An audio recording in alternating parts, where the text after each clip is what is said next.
अस्सलाम वालेकुम स्टूडेंट। हम इंक्रीजिंग और डिक्रीजिंग से रिलेटेड एक थ्योरम है वो डिस्कस कर रहे थे, जिसमें उन्हें एक पॉइंट जो है वो मेंशन किया कि अगर x वन जो है कोई इंटरवल से आपने वैल्यू ली है और उसमें उसको अब आपने जब फंक्शन के डेरिवेटिव में पुट किया तो उसका आंसर अगर लेस हो गया जीरो से, तो इसका मतलब ये होगा कि फंक्शन जो है डिक्रीजिंग हो रहा है at X is equal to one.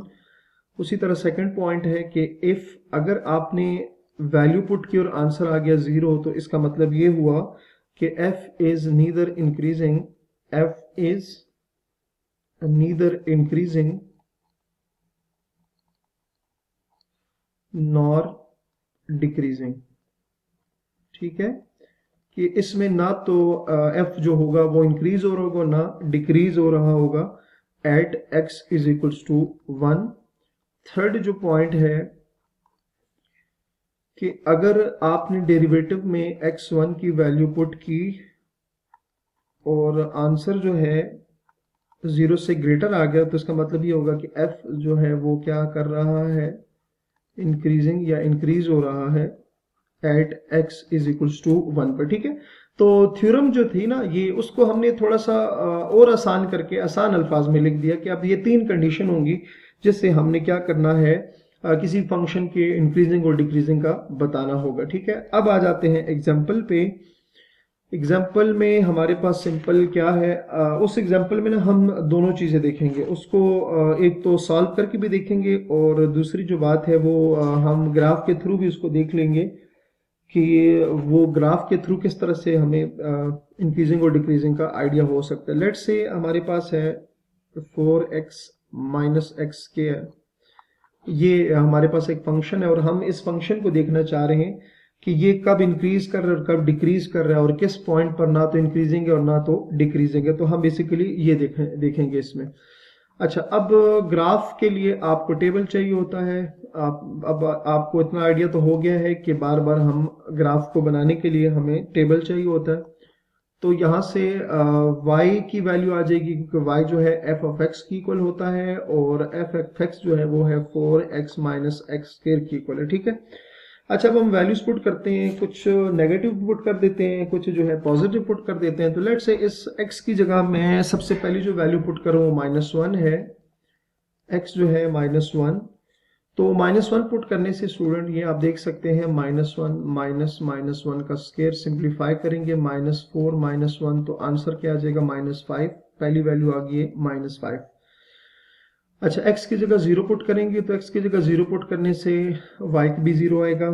x की जगह वन पुट करें तो वन पुट करें, फोर वन जार वन का स्क्वायर, तो फोर माइनस वन तो ये आ जाएगा थ्री। क्या आ जाएगा, थ्री। वन का आ गया थ्री। अच्छा, टू पुट करने से आंसर आएगा फोर। ठीक है, इसी तरह जिस तरह मैं आपको बता रहा हूँ, टू पुट करने से आंसर आएगा फोर, थ्री पुट करने से आंसर आएगा थ्री, फोर पुट करने से आंसर आएगा जीरो एंड फाइव अगर हम पुट करें तो आंसर आ गया माइनस फाइव। ठीक है, ये हमारे पास एक टेबल आ गया। अच्छा, अब जो ऑर्डर पेयर है वो भी बना लेते हैं आसानी के लिए ताकि हमें बार बार वैल्यूज कंफ्यूज ना करें। अच्छा, पहली जो x क्या था माइनस वन, जबकि y क्या है माइनस फाइव। x जो है जीरो और y जो है वो भी जीरो, x जो है वन और y जो है वो three, x2 and y four, x3 y three, x4 y zero और यहाँ पर x5 और y की जो वैल्यू है वो माइनस फाइव। तो ये हमारे पास पेयर आ गए हैं। अच्छा, अब इनको हमने क्या करना है कि ग्राफ पे इनको प्लॉट कर लेते हैं। ये y एक्सिस आ गया और ये हमारे पास x एक्सिस आ गया। अच्छा, वैल्यू जो हमने पुट की है वो हमने पुट की है माइनस वन और फाइव के दरमियान। तो माइनस वन और फाइव के दरमियान ही हम जो है वैल्यूज रखेंगे। ये लेट से माइनस, ये आ जाएगा माइनस वन, ये आ गया one, two, three, four and ये क्या आ गया फाइव आ गया। ठीक है, अच्छा अब प्लॉट करेंगे। सबसे पहला जो पॉइंट है x minus one and Y minus five. अच्छा, उस तरफ भी हम वैल्यू जो है one, one, two, three, four, five, minus one, minus two, -3 -4 and ये आ जाएगा -5 के।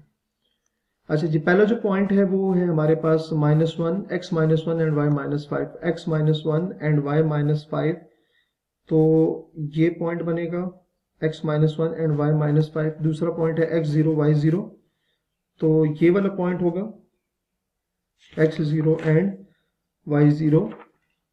नेक्स्ट है x1 and y3, x1 and y3, x1 and y3।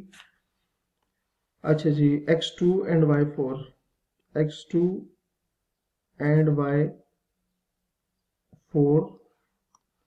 अच्छा जी, x3 and y3, x3 and y3 यहाँ पर आ जाएगा। x4 and y0, x4 and y0, तो x4 एंड y0 का मतलब यहाँ होगा कि y जो होता है x एक्सिस पे 0 होता है। x5 and y -5, x5 and y जो है वो -5 का मतलब यहाँ पर आ जाएगा, ठीक है। अच्छा, अब भी करते ये हैं कि इस सब को हम ज्वाइन करेंगे तो इसकी ग्राफ जो है वो कंप्लीट फॉर्म में आ जाएगा। ये कुछ हमारे पास ग्राफ की जो शेप है वो इस तरह से बनेगी जी। ये हमारे पास जो ग्राफ है ये अपनी जो कंप्लीट फॉर्म है, जितना हमने इसकी पॉइंट्स फाइंड किए थे उस तक ये क्या आ गया, कंप्लीट फॉर्म उसकी आ गई, ठीक है। अच्छा, अब स्टूडेंट इसमें हमने सिर्फ ग्राफ बनाया, फंक्शन हमारे पास गिवन था, हमने सिंपल उसका क्या बनाया, ग्राफ बनाया। सिर्फ ग्राफ बनाने का मकसद ये है कि आप अगर इसमें से देखें ना, अगर इसमें से अगर आप थोड़ी ऑब्जर्वेशन करें तो यहाँ से अगर देखें ना, ग्राफ जो है इधर से क्या हो रहा है, इंक्रीज हो रहा है, इंक्रीज हो रहा है, इंक्रीज हो रहा है। यहाँ तक जो है वो ग्राफ क्या हो रहा है, इंक्रीज हो रहा है। ये ऐसा एक पॉइंट आ जाता है कि ना तो वो इंक्रीज हो रहा है और ना डिक्रीज हो रहा है, बिल्कुल आप समझे कि न्यूट्रल हो जाता है, ठीक है। इस पॉइंट के बाद दोबारा से अगर आप देखें ना तो ग्राफ जो है वो क्या हो रहा है, डिक्रीज हो रहा है, डिक्रीज हो रहा है, डिक्रीज हो रहा है, ठीक है।